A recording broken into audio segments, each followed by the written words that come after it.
ಅವರು ಕಾಯಿಲೆ ಬೀಳೋ ಟೈಮಲ್ಲೆಲ್ಲ ಜೊತೇಲಿ ನಾವೆಲ್ಲ ಒಟ್ಟಿಗೆ ಮಡ್ರಾಸ್ಗೆಲ್ಲ ಹೋಗಿ ಆ ಒಂದು ಒಡನಾಟ ಜೊತೆಲೇ ಇರ್ತಿದ್ವಿ ಕೂತ್ಕೊಂಡು. ಇಲ್ಲ ವಾಕಿಂಗ್ ಮಾಡಿಸ್ಬೇಕಾದ್ರೂ ನಾನೇ ಜೊತೇಲಿ ಇರ್ತಿದ್ದೆ. ಎಷ್ಟು ಮೃದುವಾದ ಮನಸ್ಸು ಏನು ಅನ್ನೋದನ್ನು ಅವರು ಆಚೆ ಸಿನಿಮಾ ಬಿಟ್ಟು ಆಚೆ ಬಂದಾಗೆ ಗೊತ್ತಾಗೋದು ಜನರಿಗೆ. ಅವ್ರಿಗೆ ಸ್ನೇಹಿತರು ಜಾಸ್ತಿ ಸಿಕ್ಕಾಪಟ್ಟೆ. ಅವ್ರ ಜೊತೆ ಎಲ್ಲಾದರೂ ಒಂದು ಕಡೆ ಹೋಗಿ ಸೇರ್ಕೊಳ್ಳೋದು, ಇದು ಮಾಡೋದು. ಹಿಂಗೆ ಒಂದ್ಸಲ ಸಿಕ್ಕಿದಾಗ ಒಂದು ಅರ್ಧ ಗಂಟೆ ಮಾತಾಡ್ತಿದ್ವಿ ಅಷ್ಟೇ ಆ ಟೈಮ್ಗಳಲ್ಲಿ. ಕಂಪ್ಲೀಟ್ ಡ್ರಾಮಾ ಮಾಡಿನೇ ಅಲ್ಲಿ 8 ಬ್ಲಾಕಲ್ಲಿ ಒಂದು ಮನೆ ಕಟ್ಟಿದ್ರು. ವಾರಕ್ಕೆ ಒಂದ್ಸರಿ ಬರೋದು, ಪೇಮೆಂಟ್ ಮಾಡೋದು, ತಿರ್ಗಾ ಹೋಗೋದು ಡ್ರಾಮಾ.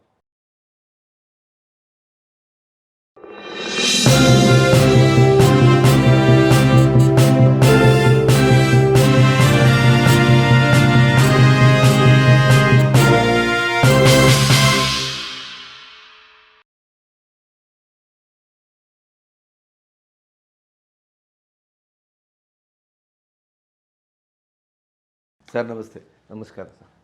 ವಜ್ರಮುನಿಯವರನ್ನು ಅಸೌಖ್ಯದ ಸಂದರ್ಭದಲ್ಲಿ ನನ್ನನ್ನು ಕರ್ಕೊಂಬಂದವರೇ ನೀವು. ರಾಮದಾಸ್ ಅವರು, ಜರಂಗಳ್ಳಿಯವರು ನಾವೆಲ್ಲ ಭೇಟಿಯಾಗಿ ಆ ದಿನಗಳಿಂದ ನಾನು ನಿಮ್ಮೊಟ್ಟಿಗೆ ಒಡನಾಟದಲ್ಲಿದ್ದೇನೆ. ಇತ್ತೀಚೆಗೆ ಸುಮಾರು ದಿನ ಆಯಿತು ನಾವು ನೋಡಿಲ್ಲ. ವಜ್ರಮುನಿಯವರು ಇಲ್ಲದೇ ಇದ್ದಂಥ ಇಷ್ಟು ವರ್ಷಗಳಲ್ಲಿ ಒಬ್ಬ ತಮ್ಮನಾಗಿ ಬಹುತೇಕ ನಿಮ್ಮ ಕಣ್ಣೆದುರೇ ಸುಮಾರು ಜನರು ಹೊರಟರು. ಬಹುಶಃ ಆ ಒಡನಾಟದಲ್ಲಿ ಇವತ್ತು ಅಧಿಕೃತ ಸಾಕ್ಷಿ ಪ್ರಜ್ಞೆ ನೀವೊಬ್ಬರೇ. ವಜ್ರಮುನಿಯವರನ್ನು, ಅಣ್ಣನನ್ನು ಅಥವಾ ತಂದೆ ಸ್ಥಾನದಲ್ಲಿ ನಿಂತಂಥ ಸಹೋದರರನ್ನು ಈ ಹೊತ್ತಿನಲ್ಲಿ ಹೇಗೆ ನೆನಪಿಸ್ಕೊಳ್ತೀರಿ? ನಾವು ಇವಾಗ ಅವರು ತೀರೋಗಿದ್ದಾರೆ ಅಂತಲೇ ನಮಗೆ ಅನಿಸ್ತಾ ಇಲ್ಲ. ಯಾಕೆ ನಮ್ಮ ಜೊತೇಲಿದ್ದಾರೆ. ನಮ್ಮ ಡೈಲಿ ಇದರಲ್ಲಿ ನನಗೆ ಹೋಗಿದ್ದ ಕಡೆ ಎಲ್ಲ ನಾನು ಕೇಳ್ತಾ ಇರ್ತಾರೆ, ಏನಪ್ಪ ಹೆಂಗಿದ್ದಾರೆ ನಿಮ್ಮ ಅಣ್ಣ ಅಂತ ಒಂದೊಂದ್ಸರಿ ಕೇಳ್ತಾರೆ. ಇನ್ನೊಂದ್ಸರಿ ಏನಂದರೆ ಎಲ್ಲ ಚೆನ್ನಾಗಿದ್ದಾರಾ. ಆಮೇಲೆ ಅವ್ರ ಹೆಸರು ಇವಾಗ ಅವರಿಂದನೇ ನಮಗೆ ಒಂದು ಇದು, ಅವರು ಎಲ್ಲೋದ್ರೂ ಏನು ಅದೇ ರಿಪ್ಲಿಕಾ ಇದ್ದಂಗೆ ಇದ್ದೀರಾ ಅನ್ನೋದು ಎಲ್ಲ ಕಡೆ ಇದು ಮಾಡ್ತಾರೆ. ಇಲ್ಲ ನಾನು ತಮ್ಮನೇ ಅಂತಾನೆ. ಅಂದರೆ ಅವರು ನಮ್ಮ ಜೀವನದಲ್ಲಿ ಇನ್ನೂ ಮಾಸ್ ಹೋಗೋಕ್ಕೆ ಚಾನ್ಸೇ ಇಲ್ಲ. ನಿಮ್ಮನ್ನು ನೋಡಿದ್ರೂ ನೆನಪಾಗುತ್ತೆ, ನೀವು ಮಾತಾಡಿದ್ರೂ ನೆನಪಾಗುತ್ತೆ. ಅದರಿಂದ ಆ ಒಂದು ಇದು ನಮ್ಗೆ ಅನಿಸ್ತಾ ಇಲ್ಲ ಅವರು ಹೋಗ್ಬಿಟ್ಟಿದ್ದಾರೆ ಅಂತ. ಅದೇ ನೆನಪುಗಳು ನಮ್ಮಲ್ಲಿ ಇದ್ದೇ ಇದೆ. ಅದು ಒಬ್ಬ ಸಹೋದರನಾಗಿ ನೀವು ಕಂಡ ವಜ್ರಮುನಿಯವರು ಹೇಗೆ? ನಾನು ಕಂಡಂತೆ ಒಬ್ಬ ಇದು ಅಣ್ಣನಾಗಿ ಅವರು ಭಾಳ, ನಾವು ಫಸ್ಟು ಅವ್ರಿಗೆ ನಮ್ಮ ತಂದೆ ಸ್ಥಾನದಲ್ಲೇ ನಾವು ನೋಡ್ಕೊಂಬಂದ್ವಿ ಅವ್ರನ್ನ. ಆಮೇಲೆ ಒಂದು ಏಜ್ ಆದ ತಕ್ಷಣ ಏನೇ ಇದೆಲ್ಲ ನೀವೆಲ್ಲ ಹಿಂಗೆ ಇದು ಮಾಡ್ತೀರಿ, ಎದುರ್ಕೊಂಡು ಓಡಾಡ್ತೀರಿ, ಸ್ನೇಹದಿಂದ ಜೊತೇಲಿ ಇದು ಅಂತ ಆ ಥರ ನಮ್ಮನ್ನು ಜೊತೆಗೆ ತೊಗೊಂಡ್ರು. ಅವರು ಕಾಯಿಲೆ ಬೀಳೋ ಟೈಮಲ್ಲೆಲ್ಲ ಜೊತೇಲಿ ನಾವೆಲ್ಲ ಒಟ್ಟಿಗೆ ಮಡ್ರಾಸ್ಗೆಲ್ಲ ಹೋಗಿ ಆ ಒಂದು ಒಡನಾಟ ಜೊತೇಲೇ ಇರ್ತಿದ್ವಿ ಕೂತ್ಕೊಂಡು. ಇಲ್ಲ ವಾಕಿಂಗ್ ಮಾಡಿಸ್ಬೇಕಾದ್ರೂ ನಾನೇ ಜೊತೇಲಿ ಇರ್ತಿದ್ದೆ. ಅವಾಗೆಲ್ಲ ಹೇಳೋರು ಹಳೇದೆಲ್ಲ ನೆನಪುಗಳನ್ನೆಲ್ಲ ಮಾಡ್ಕೊಳ್ಳೋರು.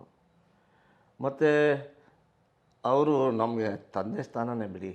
ಯಾಕೆಂದರೆ ಒಂದು ಸ್ಟೇಜಲ್ಲಿ ನಾನು ಈ ಮಟ್ಟಕ್ಕೆ ಬರಬೇಕು ಅಂದರೆ ಅವ್ರು ಮೇಯ್ನ್ ಅವರೇ.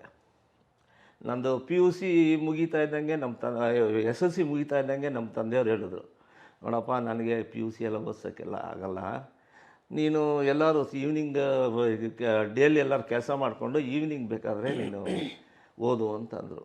ಆ ಟೈಮಲ್ಲಿ ನಮ್ಮ ಅಣ್ಣವ್ರೆ, ನೀನು ಯಾಕೆ ಎದುರ್ತೀಯ, ನಾನಿದ್ದೀನಿ ನಡಿ, ಯಾವ ಕಾಲೇಜ್ ಬೇಕು ಸೇರಿಸ್ತೀನಿ ಅಂತೇಳಿ ಎಲ್ಲಿ ಓದು ಅಂತೇಳಿ ಆ ಒಂದು ಇದ್ರ ಮೇಲೆ ನನ್ನ ಇಂಜಿನಿಯರ್ ಮಾಡಿದ್ರು ನೋಡಿ. ಅದು ನಮ್ಮ ಜೀವನದಲ್ಲಿ ನಾನು ಮರೆಯೋಕ್ಕಾಗದಿರೋ ಒಂದು. ಇದೇ ರೀತಿ ಅವರು ನಮ್ಮನ್ನು ಭಾಳ, ಅದೊಂದೇ ಅಲ್ಲ, ಎಲ್ಲ ರೀತಿಯೂ ಸಹಕಾರ, ಸ್ವಲ್ಪ ತಂದೆ ಸ್ಥಾನದಲ್ಲಿ ನಿಂತ್ಕೊಂಡು ನಮ್ಮನ್ನೆಲ್ಲ ಮಾಡಿದ್ದಾರೆ. ಆವಾಗ ನಮ್ಮ ತಂದೆಯವ್ರಿಗೆ ಏನಾಗಿತ್ತು ಅಂದರೆ, ನಮ್ಮ ತಂದೆ ಬರೀ ರಾಜಕೀಯದಲ್ಲಿ ಇದ್ದರು. ಅಂದರೆ ಗಾಂಧಿ ತತ್ವದ ರಾಜಕೀಯ ಇವತ್ತು ನಡೆಯೋದಿಲ್ಲ.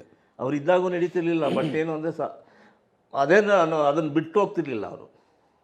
ಒಂದು 10 ಊರಿಗೆ ನ್ಯಾಯ ಹೇಳೋರು. ನ್ಯಾಯ ಪಂಚಾಯತಿ ಅಂದರೆ ನಮ್ಮ ತಂದೆಯವ್ರು ಕರ್ಕೊಂಡು ಹೋಗೋರು. ಇಲ್ಲಿ ಸುತ್ತಲೂ ಅಪ್ಟಿಲ್ ಆನೇಕಲ್ವರ್ಗು ಅವ್ರು ಹೋದ್ರೇ ನ್ಯಾಯ ಆಗ್ತಾಯಿತ್ತು. ಅಂದರೆ ಅವ್ರು ಬಂದರೆ ಏನಾದ್ರು ಒಳ್ಳೇದು ಮಾಡ್ತಾರೆ ಅನ್ನೋ ಒಂದು ಇದು ಇತ್ತು, ನಂಬಿಕೆ. ಆ ಇದರಲ್ಲಿ ಏನಾಯಿತು ಅಂದರೆ ಅವ್ರು ದುಡ್ಡು ಮಾಡೋಕ್ಕೆ ಹೋಗಲಿಲ್ಲ. ಅದರಿಂದನೇ ನಮಗೆಲ್ಲ ಸ್ವಲ್ಪ ಬೆಳವಣಿಗೆಯಲ್ಲಿ ತೊಂದರೆ ಆಯಿತು. ಅಂದರೆ ನಮ್ಮ ಅಣ್ಣವ್ರು ಅಷ್ಟೊತ್ತಿಗೆ ಎದ್ದುಬಿಟ್ಟಿದ್ರು. ಅವರು ಒಂದು ಲೆವೆಲ್ಗೆ ಅವಾಗ ತಾನೇ ಬಂದಿದ್ದರು. ಆ ಒಂದು ಅವರು ನಮಗೆಲ್ಲ ಧೈರ್ಯ ಕೊಟ್ಟು, ನಾನು ಇದ್ದೀನಿ ಅನ್ನೋ ಇದ್ರ ಮೇಲೆ ಅವರಿಂದ ನಾವು ಇವತ್ತು ಮನುಷ್ಯರಾಗಿ ನಿಂತ್ಕೊಂಡ್ವಿ. ನಿಮ್ಮ 3 ಜನದ ಅಣ್ಣ ತಮ್ಮದಿಗಳಿಗೂ ಹೌದು ಅಲ್ವಾ? ಹೌದು. ಎಲ್ಲ ಫುಲ್ ಕುಟುಂಬ, ನಾನು ಒಬ್ಬನೇ ಅಲ್ಲ, ನಮ್ಮ ಕುಟುಂಬಕ್ಕೆ ಫುಲ್ ಮನೆ ಜವಾಬ್ದಾರಿ ಎಲ್ಲ ನಮ್ಮ ಅಣ್ಣವರೇ ಮೇಂಟೈನ್ ಮಾಡ್ತಾಯಿದ್ರು. ಇದು ನಮಗೆ ಅದೇ ರೀತಿ ಬೆಳ್ಕೊಂಬಂದಿದ್ದೀವಿ. ಇವತ್ತು ಅದೇ ತೀರ ಹೋಗ್ತಾ ಇದ್ದೀವಿ. ನಮಗೆ ಅನಿಸ್ತಾನೆ ಇಲ್ಲ ಏನು ಹೇಳಿ, ಏಕೆಂದರೆ ಅವರ ಆಶೀರ್ವಾದ ನಮ್ಮ ಹಿಂದೆ ಇದ್ದೇ ಇದೆ. ಅಣ್ಣನವರಿಂದ ಏನನ್ನು ಕಲ್ತ್ರಿ? ನಿಮ್ಗೇನಾದರೂ ಬೈದಿದ್ದಾರಾ ಯಾವಾಗಾದರೂ? ನಾನು ಇದುವರೆಗೂ ಬೈದಿಲ್ಲ ಅವರು. ಇದುವರೆಗೂ ಬೈಯೋಕ್ಕೆ ಚಾನ್ಸೇ ಇಲ್ಲ ಅವರು. ನಮ್ಮ ಮನೇಲಿ ನನ್ನಷ್ಟು ಸೈಲೆಂಟ್ ಯಾರೂ ಇರಲಿಲ್ಲ. ಅದು ಮೇಯ್ನ್ ಅವ್ರಿಗೆ. ಹಿಂಗಿದ್ರಿ ಹೆಂಗೋ ನೀನು, ಹಿಂಗೆ ಆಗಬಾರ್ದು ಕಣೋ, ಸ್ವಲ್ಪ ಮಾತಾಡ್ಬೇಕು ನೀನು, ಮಾತಾಡ್ದಿರಾ ಅಂದರೆ ಇದು ನಮ್ಮ ಸಮಾಜ ನೀನು ತಿಂದುಬಿಡ್ತದೆ ಅಂತ ಹೇಳ್ತಿದ್ರು. ನೀವೆಲ್ಲ ಇದ್ದಾಗ ನಮ್ಮದೇನು ಅಂತ, ಅವ್ರದ್ದೇ ಧೈರ್ಯ ನಮಗೆ. ಒಂದು ರೀತಿ ಅಣ್ಣ ಅನ್ನೋದೊಂದು ನಿಮ್ಗೊಂದು ದೊಡ್ಡ ರಕ್ಷಾ ಕವಚ. ಹೌದು, ಅದನ್ನು ನಾವು ಮರೆಯೋಕ್ಕೆ ಆಗಲ್ಲ. ಈಗಲೂ ಅದೇ ನಮಗೆ. ಎಲ್ಲರೂ ಹೋದರೆ ಆಗಲಿ ಏನೇ ಆಗಲಿ, ಬನ್ನಿ ಸರ್ ನೀವು ಅವ್ರ ತಮ್ಮನ ಅಂತ ಹೋಗಿ ಒಂದು ಇದು ಅದೇ ನಡ್ಕೊಂಬರ್ತಾರೆ ಈಗಲೂ. ವಜ್ರಮುನಿಯಲ್ಲಿ ಕಂಡ ಒಳ್ಳೆಯ ಗುಣಗಳೇನು ನೀವು? ಅವರು ಬಡವ್ರಿಗೆ ಭಾಳ ಇದು ಮಾಡ್ತಿದ್ರು. ಏನಾದ್ರು ಸಹಾಯ ಮಾಡಬೇಕು ಅಂದರೆ ಅವ್ರು ಹಿಂದೆ ಮುಂದೆ ಯಾರು ನೋಡ್ತಿದ್ರು, ಯಾರಾದರೂ ಇಲ್ಲ ಬೇಡ ಅವ್ರು ಮಾಡಿಬಿಟ್ರೆ ಅನ್ನೋದು ಕೇಳ್ತಿರ್ಲಿಲ್ಲ ಅವರು. ಆ ಒಂದು ಇದಿತ್ತು, ವಿಶಾಲ ಮನಸ್ಸು. ಯಾರಿಗೂ ತೊಂದರೆ ಕೊಡಬಾರ್ದು, ಯಾವುದೇ ರೀತಿ ನನಗೆ ತೊಂದರೆ ಆದರೂ ಅವ್ರು ಬೇರೆಯವ್ರಿಗೆ ಇದಾಗಬಾರ್ದು ಅನ್ನೋ ಒಂದು ಮನೋಭಾವದಲ್ಲಿ ಅವರು ಜೀವನ ನಡೆಸ್ಕೊಂಡ್ಬಂದರು. ಅದನ್ನು ನಾನು ಕಣ್ಣಾರೆ ನೋಡಿದ್ದೀನಿ ಎಲ್ಲ ಕಡೆನೂ, ಭಾಳ ಇದ್ರ ಕಡೆ ಎಲ್ಲ ನೋಡಿದ್ದೀನಿ. ಅದೇ ಅವ್ರಿಗೆ ಈಗ ಇಷ್ಟೊಂದು ಹೆಸರು ಅಲ್ಲಿ ನಿಲ್ಲಬೇಕು ಅಂದರೆ ಇದರಿಂದ ಸಮಾಜದಲ್ಲಿ ಅವ್ರಿಗೆ ಭಾಳ ಒಳ್ಳೆಯ ಇದಿದೆ. ಏನು ಅಂದರೆ ಸುಮ್ಮನೆ ಸಿನಿಮಾ ಅದು ಬೇರೆ ಬಿಡಿ, ಬಿಡಿ. ಆ ಸಿನಿಮಾ ಬಿಟ್ಟು ಆಚೆ ನೋಡಿದಾರಲ್ಲ ಜನಗಳು ಪ್ರಪಂಚದಲ್ಲಿ, ಅವ್ರಿಗೆ ಗೊತ್ತು ಅವ್ರ ಗುಣ ಸ್ವಭಾವ ಎಷ್ಟು ಮೃದುವಾದ ಮನಸ್ಸು ಏನು ಅನ್ನೋದನ್ನು ಅವರು ಆಚೆ ಸಿನಿಮಾ ಬಿಟ್ಟು ಆಚೆ ಬಂದಾಗೆ ಗೊತ್ತಾಗೋದು ಜನಗಳು. ನಿಮ್ಮನ್ನೇನು ದಯಾನಂದ ಅಂತ ಕರಿತಿದ್ರೆ, ಏನಂತ ಕರಿತಿದ್ರು? ನನಗೆ ಆ್ಯಕ್ಚುಲಾಗಿ ಅವರು ನಮ್ಮ ಮನೇಲೆಲ್ಲ ಸಾಗರ್ ಅಂತ ಕರಿತಿದ್ರು. ಅದು ಅವ್ರು ಹಂಗೆ ಕರಿತಾಯಿದ್ರು ಮನೇಲಿ. ನಮ್ಮ ಚಿಕ್ಕಪ್ಪ ಅವ್ರ ಹೆಸರು ದಯಾನಂದ ಸಾಗರು, ನನ್ನ ದಯಾನಂದ ಅಂತ ಇಕ್ಕಿದ್ರು. ಅವ್ರೇನು ಮಾಡಿದ್ರು, ಎಲ್ಲ ಮನೇಲೆಲ್ಲ ನಮ್ಮ ತಾಯಿಯವರಿದ್ದಾಗೆ ನನಗೆ ಸಾಗರ್ ಅಂತ ಕರೆದು, ಅದೆಲ್ಲ ಕಡೆನೂ ಎಲ್ಲ ನನಗೆ ಸಾಗರ್ ಥರ ಆಗೋಗ್ಬಿಡ್ತು. ದಯಾನಂದ ಈ ನಡುವೆ ನಾವು ದಯಾನಂದ ಅಂತ ಎಲ್ಲ ಕಡೆ ಹೇಳ್ಕೊಂಡು ಬರೋಂಗೆ ಆಗಿದೆ. ಅವರ ಹೋಗೋಲ್ಲಿವರೆಗೂ ಕುಟುಂಬದಲ್ಲೇ ಇದ್ರಿ ನೀವು? ನಾವು ಎಲ್ಲ ಒಟ್ಟಿಗೆ ಇದ್ವಿ. ಅವರು ಏನಾಯಿತು ಅಂದರೆ ನಮಗೆ ಒಂದು ಸ್ಟೇಜಲ್ಲಿ ಅವರು ಬಿ ಡಿ ಅದೆಲ್ಲ ಆಗೋದ್ಮೇಲೆ ದುಡ್ಡೆಲ್ಲ ಇದಾಯಿತು, ಬಿಲ್ಡಿಂಗ್ ಎಲ್ಲ ಮಾಡಿದ್ವಿ. ಆಮೇಲೆ ಒಂದು ದಿವಸ ಏನು ಹೇಳಿದ್ರು, ಇಲ್ಲ ಇದು ನಾವು ಚೆನ್ನಾಗಿರಬೇಕು ಅಂದರೆ ನಾವು ಸಪ್ರೇಟ್ ಮನೆ ಕಟ್ಟಬೇಕು, ಇಲ್ಲ ಅಂದರೆ ಇಲ್ಲೇ ಇದ್ದರೆ ಜಗಳಗಳು ಬಂತು. ನೀವೆಲ್ಲ ಅಣ್ಣ ತಮ್ಮದಿರು ನಾವೆಲ್ಲ ಇದ್ದಾಗ ಚೆನ್ನಾಗಿರ್ತದೆ, ಈ ಹೆಂಗಸರುಗಳ್ದು ನಾವು ಹೇಳೋಕ್ಕಾಗಲ್ಲ. ಅದಕ್ಕೋಸ್ಕರ ಇವತ್ತೇ ಹೇಳ್ತಾ ಇದ್ದೀನಿ, ನೀವು ಏನೂ ಆಗಲ್ಲ, ಅಷ್ಟು 25-30 ವರ್ಷದಿಂದ ಜೊತೆಯಲ್ಲಿ ನಾವು ಸಂಸಾರ ಮದುವೆ ಆದ್ರಿಂದ 25-30 ವರ್ಷ ಜೊತೆಯಲ್ಲಿದ್ವಿ. ಇವಾಗಲೇ ಆಗದಿದ್ದು ಮುಂದೆ ಆಗ್ತದ ಅಂತ, ಅವೆಲ್ಲ ಬೇಡ, ನಿನಗೆ ಗೊತ್ತಿಲ್ಲ ಅಂತ ಅವರು ಬುದ್ಧವಾದ ಹೇಳಿ ನನ್ನ ತಮ್ಮನಿಗೆ ನನಗೆ ಸಪ್ರೇಟ್ ಮನೆ ಕಟ್ಸ್ಕೊಂಡು. ಎಂಥ ಒಳ್ಳೆಯ ಇದಲ್ವ ಅದು ಬಾಂಧವ್ಯನೇ ಬೇರೆ. ನೀನು ಒಳಗಡೆ ಇದ್ದಾಗ ಆ ಒಂದು ಕಿರಿಕಿರಿ ಆಗಿ ಆಚೆ ಹೋದರೆ ನಿನಗೆ ಅಷ್ಟೊಂದು ಇದಿರಲ್ಲ. ಈಗಲೇ ಆಚೆ ಇರ್ರಿ, ನೋಡಿ ಎಷ್ಟು ಇರ್ತದೆ ಸಮಾಜದಲ್ಲಿ, ನಿಮಗೆಲ್ಲ ಹೆಂಗಿದಾಗ್ತದೆ ಅಂತ. ನಾವು ಆಮೇಲೆ ಅಂದ್ಕೊಂಡ್ವಿ ಕರೆಕ್ಟ್ ಅವ್ರು ಮಾಡಿದ್ದು ಎಲ್ಲ ಭಾಳ ಇದು ಸಮಾಜದಲ್ಲಿ ಭಾಳ ಸಂಸಾರಗಳು ನೋಡಿಬಿಟ್ವಿ. ಒಟ್ಟಿಗೆ ಇದ್ದಿದ್ದು ಗಲಾಟೆಗಳು ಮಾಡ್ಕೊಂಡು ಆಚೆ ಬಂದವ್ರನ್ನೆಲ್ಲ ನೋಡಿಬಿಟ್ಟು, ಇಲ್ಲ ಅವರು ಮುಂದಾಲೋಚನೆ ಭಾಳ ಚೆನ್ನಾಗಿದೆ, ನಾವು ಆ ಮುಂದಾಲೋಚನೆಗೆ ಇನ್ನೂ ತಲುಪಿಲ್ವಲ್ಲ ಅನ್ನೋದು ನಮಗೆ ಬೇಜಾರಾಗಿತ್ತು. ನೀವೀಗ ಮಕ್ಕಳು ಮೊಮ್ಮಕ್ಕಳು ಎಲ್ಲ ಆಗಿ ಒಂದು ಜೀವನದ ಒಂದು ಸಂಧಿಯ ಒಂದು ಹಂತದಲ್ಲಿದ್ದೀರಿ. ಅಣ್ಣನಿಂದ ಏನನ್ನು ನಿಮ್ಮ ಜೀವನದಲ್ಲಿ ಅಳವಡಿಸ್ಕೊಂಡ್ರಿ, ನಿಮ್ಮ ಸಂಸಾರದಲ್ಲಿ ಅಥವಾ ನೀವು ಮಕ್ಕಳು ಬೆಳೆಸುವಾಗ? ಅವರು ಮಕ್ಕಳುಗಳಿಗೆ ಅವ್ರು ಹೇಳ್ತಾಯಿದ್ರು, ಮಕ್ಕಳನ್ನ ಹೆಂಗಿರಬೇಕು ಅಂದರೆ ಅವರು ಸ್ವಾತಂತ್ರ್ಯ ಕೊಟ್ಟು ಓದಿಸ್ಕೋಬೇಕು. ನೀನು ಓದಿಸ್ಲಿಲ್ಲ ಅಂದರೆ ಸಮಾಜ ನಿನಗೆ ಮರ್ಯಾದೆ ಕೊಡಲ್ಲ, ನಿನ್ನ ಮಕ್ಕಳಿಗೆ ಆಗಲಿ ಮೊಮ್ಮಕ್ಕಳಿಗೆ ಆಗಲಿ ಅಂತ. ಅದೊಂದು ಚೆನ್ನಾಗಿ ಹೇಳಿದ್ರು. ವಿದ್ಯೆ ಫಸ್ಟ್ ಕಲಿಸು, ಆಮೇಲೆ ಎಲ್ಲ ಬರ್ತದೆ. ವಿದ್ಯೆಗೆ ಮಾತ್ರ ಯಾವುದೇ ಕಾರಣಕ್ಕೂ ಅವನ್ನ ಅಡೆ ಮಾಡಬೇಡ, ವಿದ್ಯೆ ಕಲಿಸು, ಅದು ಮುಂದಕ್ಕೆ ತೊಗೊಂಡೋಗ್ತದೆ. ಅದೇ ಮೇಯ್ನು. ಈಗ ನನಗೂ ಅದು ಅನುಭವ ಆಗಿರೋದ್ರಿಂದ ನಾನು ಎಲ್ಲ ನನ್ನ ತಮ್ಮದಿರ ಮಕ್ಳಿಗೂ ಅಷ್ಟೇ, ಎಲ್ಲರೂ ಇವತ್ತು ಡಿಗ್ರಿಗಳು ಅವರವರು. ಇವತ್ತು ಬೆಳಗ್ಗೆ ನಮ್ಮ ಹುಡುಗ ತಮ್ಮನ ಮಗ ಇದಕ್ಕೆ ಹೋದ, ಆಸ್ಟ್ರೇಲಿಯಾಗೆ ಹೋದ MBA ಮಾಡೋಕ್ಕೆ. ನನ್ನ ಮಗ ಎಲ್ಲ ಇಂಜಿನಿಯರ್, ಒಬ್ಬ BBA ಮಾಡ್ತಾಯಿದ್ದಾನೆ ಅಂತ. ಹಂಗೆ ನಾವು ಎಜುಕೇಷನ್ಗೆ ಮೇಯ್ನು ಇದು ಕೊಡ್ತಾಯಿದ್ದೀವಿ ನಾವು. ಅದಕ್ಕೆ ವಜ್ರಮುನಿಯವರ ಮೇನ್ ಅವ್ರದ್ದೇ. ಅವ್ರು ಹಾಕ್ಕೊಟ್ಟಿದ್ದ ಅಡಿಗಲ್ಲು ನಮ್ಗೆ ಅದನ್ನು ಹಂಗೆ ಕಂಟಿನ್ಯೂ ಆಗ್ತದೆ. ನಾವು ಅವ್ರು ಏನು ಕಲಿಸ್ಕೊಟ್ಟಿದ್ವೋ ನಾವು ಇಲ್ಲೆಲ್ಲ ಹೇಳ್ತಾ ಇದ್ದೀವಿ ಈಗ ಹಿಂಗೆ ಮಾಡಬೇಕು ಅಂತ. ವಜ್ರಮುನಿಯವರ ಅಸೌಖ್ಯದ ದಿನಗಳಲ್ಲಿ ಹೇಗೆ ಅದೊಂದಿಷ್ಟು ನೆನಪುಗಳು? ಸೌಖ್ಯ ದಿನಗಳಲ್ಲಿ ಏನು ಅಂದರೆ ನಮಗೆ ಆವಾಗ ಏನಾಯಿತು ಅಂದರೆ ಶೂಟಿಂಗು ಮತ್ತು ಡ್ರಾಮಾಗಳು. ಅವ್ರ ಮನೇಲಿ ಇರ್ತಿದ್ದೆ ಕಡಿಮೆ. ಹೇಳಬೇಕು ಅಂದರೆ ಅವರು ಅಷ್ಟೊಂದು ಬ್ಯುಸಿ ಇದ್ದರು. ಅಷ್ಟೊಂದು ಬ್ಯುಸಿ ಅಂದರೆ ಯಾವತ್ತೋ ಒಂದು ದಿವಸ ಬರೋರು, ತಿಂಗ್ಳಿಗೆ ಒಂದು ದಿವಸ ಫ್ರೀ ಆಗಿ ಮಾಡ್ಕೊಳ್ಳೋರು, 1 ದಿವಸನೋ 2 ದಿವಸ ಅಷ್ಟೇ. ಅವಾಗ ಬಂದಾಗೂ ಏನಾಗೋದು, ಮನೇಲಿ ಎಲ್ಲೇ ಇರ್ತಾನೆ ಇರಲಿಲ್ಲ. ಅವ್ರಿಗೆ ಸ್ನೇಹಿತರು ಜಾಸ್ತಿ ಸಿಕ್ಕಾಪಟ್ಟೆ. ಅವ್ರ ಜೊತೆ ಎಲ್ಲಾದರೂ ಒಂದು ಕಡೆ ಹೋಗಿ ಸೇರ್ಕೊಳ್ಳೋದು, ಇದು ಮಾಡೋದು. ಹಿಂಗೆ ಒಂದ್ಸಲ ಸಿಕ್ಕಿದಾಗ ಒಂದು ಅರ್ಧ ಗಂಟೆ ಮಾತಾಡ್ತಿದ್ವಿ ಅಷ್ಟೇ ಆ ಟೈಮ್ಗಳಲ್ಲಿ. ಅವ್ರು ಯಾವಾಗ ಇದು ಫಿಲಿಮ್ ಲ್ಯಾಂಡು ಮತ್ತು ಇದು ನಮ್ಮ ಕಿಡ್ನಿ ಪ್ರಾಬ್ಲಮ್ ಆಯಿತು ಆವಾಗಲೇ ಅವರು ಫ್ರೀ ಆಗಿದ್ದು. ಅಲ್ಲಿವರೆಗೂ ಆದ್ರೂ ಸೊಸೈಟಿ ಅದು ಇದು ಅಂತಾನೆ ಅವರು ಈ ಫ್ರೀ ಟೈಮಲ್ಲಿ ಅವರು ಮನೆಯಲ್ಲೇ ಕೂಡ್ತಿರ್ಲಿಲ್ಲ ಬಿಡಿ. ಈವನ್ ಅವರು ಇದನ್ನಾದಾಗೂ ಸ್ವಲ್ಪ ಇಲ್ದಾಗೂ ಅವರು ಸೊಸೈಟಿಗೆ ಹೋಗ್ಬಿಟ್ಟು ಬರ್ತಾಯಿದ್ರು. ನಾವು ಅದು ಹೋಗೋದು ಒಳ್ಳೆಯದು ಅಂತ. ಯಾಕೆಂದರೆ ಜನಗಳು ಆಚೆ ಕಡೆ ಜನಗಳ ಜೊತೆ ಬೆರೆತಾಗ ನಿಮ್ಮ ಕಾಯಿಲೆ ಇದೆ ಅಂತ ಅನ್ಸಲ್ಲ ಅನ್ನೋ ಉದ್ದೇಶಕ್ಕೆ. ಆ ರೀತಿ ಅವರು ಎಲ್ಲ ಎಲ್ಲ ಕಡೆಯೂ ಚೆನ್ನಾಗಿ ಓಡಾಡಿಕೊಂಡು ಎಲ್ಲರಿಗೂ ಸ್ನೇಹಿತರು ಅಂದರೆ ಭಾಳ ಪ್ರಾಣ ಅವ್ರಿಗೆ. ಈ ಭಾಳ ಜನ ಸ್ನೇಹಿತರುಗಳು ಅವ್ರಿಗೆ. ಅದರಿಂದ ನಮ್ಮಗಳಲ್ಲಿ ಆ ಟೆಚ್ಚು ಬಂದಿದ್ದು ಯಾವಾಗ ಅಂದರೆ ನಾವು ಸ್ವಲ್ಪ ಕಾಯಿಲೆ ಬಿದ್ದಾಗ ನಾವುಗಳು ಜೊತೇಲಿ ಇದು ಮಾಡಿದ್ವಿ. ಜೊತೇಲಿ ಕೊನೆಯವರೆಗೂ ನಾವು ಜೊತೇಲಿ ಇದು ಮಾಡ್ಕೊಂಡ್ವಿ. ಅವರು ಆ ದಿನಗಳಲ್ಲಿ ಒಡನಾಟದಲ್ಲಿ ನಿಮ್ಮೊಟ್ಟಿಗಿನ ಸಂಭಾಷಣೆ ಎಲ್ಲ ಹೇಗಿತ್ತು?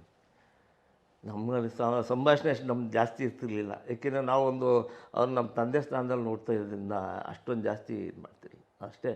ಅವ್ರು ಏನಾದ್ರು ಇದ್ರೂ ನಮ್ಮ ಅತ್ತಿಗೆಯವ್ರು ನಾವು ಹೇಳ್ತಿದ್ವಿ. ಅವ್ರು ನಮ್ಮ ಅತ್ತಿಗೆಯವರು ಇಂಟ್ರ್ಯಾಕ್ಟ್ ಮಾಡ್ತಿದ್ರು. ನಿಮಗೆ ಅತ್ತಿಗೆಯವರು ಒಂಥರ ಮೀಡಿಯೇಟ್ರು.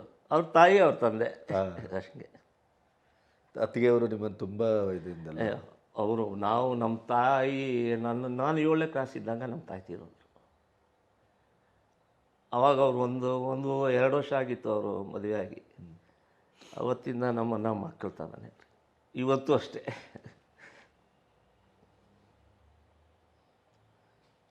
ಈ ಎಲ್ಲ ಸಿನಿಮಾದಿಂದ ಬಂದಂಥ ಅಥವಾ ಸಿನಿಮಾದಲ್ಲಿ ಪಾತ್ರ ಮಾಡಿದಂಥ ಕೆಲವು ಕುಟುಂಬಗಳು ಹೀಗೆ ಇರುವುದಿಲ್ಲಲ್ಲ, ಯಾಕೆ? ನಿಮ್ಮಲ್ಲಿ ಯಾವುದೇ ಒಂದು ಭೇದ ಭಾವ ಆಗಲಿ, ಕೊರತೆ ಆಗಲಿ, ಇವತ್ತಿಗೂ ನೀವು ನಿಮ್ಮ ಸಂಸಾರ ಮಾಡಿಕೊಂಡ್ರೂ ಕೂಡ ಎಲ್ಲರೂ ಈಗ ಜಗದೀಶ್ ಆಗಲಿ, ಇವರಾಗಲಿ, ಚಿಕ್ಕಪ್ಪ, ಅದು ಇದು ಆ ಭಾವನೆ ಅದು ಬೇರೆಯೇ ಒಂಥರ. ಅದು ಏನಾಗ್ತದೆ ಅಂದರೆ ನಾವು ನಮ್ಮ ಹಿಸ್ಟ್ರಿ ತೊಗೊಳ್ಬೇಕು. ನಮ್ಮ ತಂದೆ ನಮ್ಮ ತಾತ ಅವರೆಲ್ಲ ಬೆಳೆಸಿದ್ದು ಆ ಬಡತನ. ನಾವು ಆಗ ಭಾಳ ಬಡತನದಲ್ಲಿ ಅಲ್ಲಿ ನಾವು ಕನಕನಪಾಳ್ಯದಲ್ಲಿ ಇದು ಮಾಡಿದ್ವಿ. ಆಮೇಲೆ ನಮ್ಮ ತಂದೆಯವರು ಸಮಾಜಮುಖಿ ಆದಮೇಲೆ ಸಮಾಜಕ್ಕೆ ಸೇವೆ ಮಾಡಬೇಕು ಅಂತ ಹೊರಟಾಗ ಅವರು ಮನೆಯವ್ರಿಗೆ ಬಂದು ಏನು ಹೇಳ್ತಾ ಇದ್ದು ಅಂದರೆ ಎಲ್ಲರೂ ಚೆನ್ನಾಗಿರಬೇಕು, ಒಂದು ಇದರಲ್ಲಿ ಹೋಗ್ಬೇಕು, ಅಣ್ಣ ತಮ್ಮದಿರಲ್ಲಿ ಭೇದ ಭಾವ ಬರಬಾರ್ದು, ಗಲಾಟೆ ಆಗಬಾರ್ದು. ಇದು ಬಂದು ಅದೇ ಥರ ನಮ್ಮದು ಕುಟುಂಬ ಹಂಗೆ ನಡ್ಕೊಂಬಂತು. ಅದರಿಂದನೇ ಏನಾದ್ರೂ ಒಂದು ಸ್ವಲ್ಪ ವ್ಯತ್ಯಾಸ ಆದರೂ ಅಡ್ಜಸ್ಟ್ ಮಾಡ್ಕೊಳ್ತೀವಿ. ಏಕೆಂದರೆ ಇದು ಏನಾಗಿದೆ ಅಂತ ಎದುರುಗಡೆ ಕೂತ್ಕೊಂಡು ಮಾತಾಡ್ಕೊಂಡು ಸಾಲ್ವ್ ಮಾಡ್ಕೊಳ್ತೀವಿ. ಕರೆಕ್ಟ್. ಆವಾಗ ಕೂತ್ಕೊಂಡು ಮಾತಾಡಿದಾಗ ಸಾಲ್ವ್ ಆಗೋಷ್ಟು ಪ್ರಾಬ್ಲಮ್ಮು ಬೇರೆ ಟೈಮಲ್ಲಿ ಆಗೋದಿಲ್ಲ. ಇಲ್ಲದ್ರೆ ಬೆಳೀತಾ ಹೋಗ್ತದೆ. ನೀವು ಯಾವಾಗ ಏನಕ್ಕೆ ಅವ್ರು ಆ ಥರ ಮಾತಾಡಬಾರ್ದಾಯ್ತಲ್ಲ ಅಂತ ಕೂತ್ಕೊಂಡು ಕರೆದು ಮಾತಾಡಿದಾಗೇ ಸಾಲ್ವ್ ಆಗೋದು ಯಾವುದೇ ಮನೆಗಳಲ್ಲಿ. ಇಲ್ಲ ಅಂದರೆ ಅವ್ನು ಹಂಗಂದ್ಬಿಟ್ಟ ನಾವೇನು ಕಮ್ಮಿನ ಅಂದ ಮುಗಿದೋಯ್ತು. ಹೌದು. ಮತ್ತು 3ರವರು ಎಂಟ್ರಿ ಆಗ್ತಾರೆ. ಸಂಸಾರ ಆಗಲ್ಲ ಆವಾಗ. ಸಂಸಾರ ಬಂಧನ ಇರಲ್ಲ, ಬಂಧನ ಕಳ್ಸ್ಕೊಂಡಂಗೆ ಆಗಬಿಡ್ತದೆ. ನಿಮಗೆ ಬಣ್ಣದ ಹುಚ್ಚು ಬಂದಿಲ್ಲಲ್ಲ? ಯಾರು ಇಲ್ಲ, ನಮ್ಗೆ ಯಾರಿಗೂ ಇಲ್ಲ. ಮತ್ತು ನಮ್ಮ ಅಣ್ಣವರು ಹೇಳೋರು, ಬೇಡ ನನಗೆ ಇದಕ್ಕೆ ಸಾಕು, ನಿಮ್ಗೆ ಯಾರುಗಳು ಬರೋದು ಬೇಡ. ಹಂಗೂ ನಮ್ಮ ಜಗದೀಶ್ ಅವ್ರಿಗೆ ಅವಾಗ ಜಗದೀಶ್ಗೆ ಏನಾದರೂ ಇಷ್ಟ ಇದ್ದು ಅವನೇನಾದ್ರು ಕಳ್ಸೋಣ ಫಿಲಿಮ್ ಇನ್ಸ್ಟಿಟ್ಯೂಟ್ಗೆ ಅಂತಂದೆ. ಅವನಿಗೆ ಇಷ್ಟ ಇದ್ರೆ ಹೇಳು, ಸುಮ್ಮನೆ ನೀನು ಇದು ಮಾಡೋಕ್ಕೋಗ್ಬೇಡ, ಫೋರ್ಸ್ ಮಾಡಬೇಡ ಅಂದರು. ಅವಾಗ ಬಂದು ಕೇಳಿದೆ, ಒಂದು ಪರಂಪರೆ ನಡ್ಕೊಂಡು ಹೋಗಲಿ ಅಂತ. ಅವನು ಇಲ್ಲ, ನನಗಿಷ್ಟ ಇಲ್ಲ ಅಂತ. ಆವಾಗ ನಾನು ಇಲ್ಲವಂತೆಯಿಂದ ಆಯಿತು ಬಿಡು, ಅವನು ಏನು ಮಾಡ್ತಾನೆ ಮಾಡಲಿ, ಇನ್ನೇನು ಮಾಡೋಕ್ಕಾಗ್ತದೆ. ಅದು ನನ್ನ ಫೋರ್ಸಿಂದ, ಇಲ್ಲಾಂದ್ರೆ ಅವರು ಫಸ್ಟೇ ಹೇಳ್ಬಿಟ್ಟಿದ್ರು ನನಗೆ, ಯಾವುದೇ ಕಾರಣಕ್ಕೂ ನನ್ನ ಇದಕ್ಕೆ ಸಾಕು ಇದು. ಏಕೆಂದ್ರೆ ಅವ್ರು ಫಸ್ಟಿದ್ದು ಕಷ್ಟ ಭಾಳ ಅವಾಗ ಈ ಡ್ರಾಮಾಗಳು. ನಾನೇ ಅವ್ರ ಜೊತೆ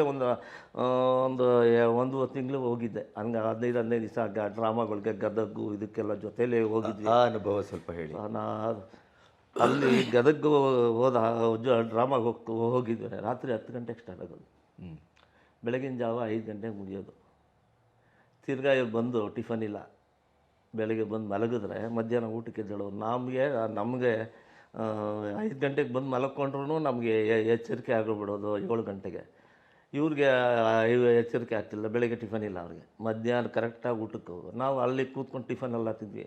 ಅವೆಲ್ಲ ನೋಡಿದ್ವಿ, ಇದೇನಪ್ಪ ದುಡ್ಡುಗೋಸ್ಕರ ಇದು ಹಿಂಗೆ ದುಡಿಬೇಕೆಲ್ಲ ಅಂತ. ಬಟ್ ಅವ್ರದ್ದು ಅವತ್ತು ಅನಿವಾರ್ಯ ಆಯಿತು. ನಮ್ಮ ಬದುಕು ಸಂಸಾರ ನೋಡ್ಕೋಬೇಕು ಅಂದರೆ ಮಾಡಲೇಬೇಕು ಅಂತ. ಒಂದು ಮನೆ ಕಟ್ಟಬೇಕು ಅಂತ ಹೋದರು. ನಮ್ಮ 8 ಬ್ಲಾಕಲ್ಲಿ ನಮ್ಮ ತಂದೆಯವ್ರು ಹೇಳಿದ್ರು, ಮದುವೆ ಮನೆಯೆಲ್ಲ ಸುಲಭ ಅಲ್ಲ, ಸುಮ್ಮನೆ ಎಲ್ಲ ಆಟ ಆಡ್ತೀಯ ಅಂದರು. ಅವರು ಚಾಲೆಂಜ್ ತೊಗೊಂಬಿಟ್ರು. ಕಂಪ್ಲೀಟ್ ಡ್ರಾಮಾ ಮಾಡಿನೇ ಅಲ್ಲಿ 5 ಬ್ಲಾಕಲ್ಲಿ ಒಂದು ಮನೆ ಕಟ್ಟಿದ್ರು.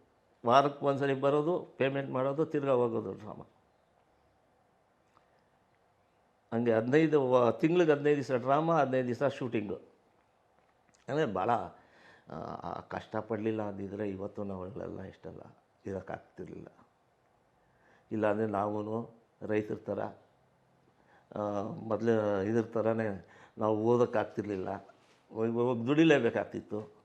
ಆ ಒಂದು ಇದು ಏನಾಗ್ತದೆ, ನಮ್ಮ ಫ್ಯಾಮ್ಲಿಲಿ ಇದು ಬಂದ ಮೇಲೆ ನಮಗೆಲ್ಲ ಒಂದು ಲೆವೆಲ್ಗೆ ಬಂದಂಗೆ ಆಯಿತು.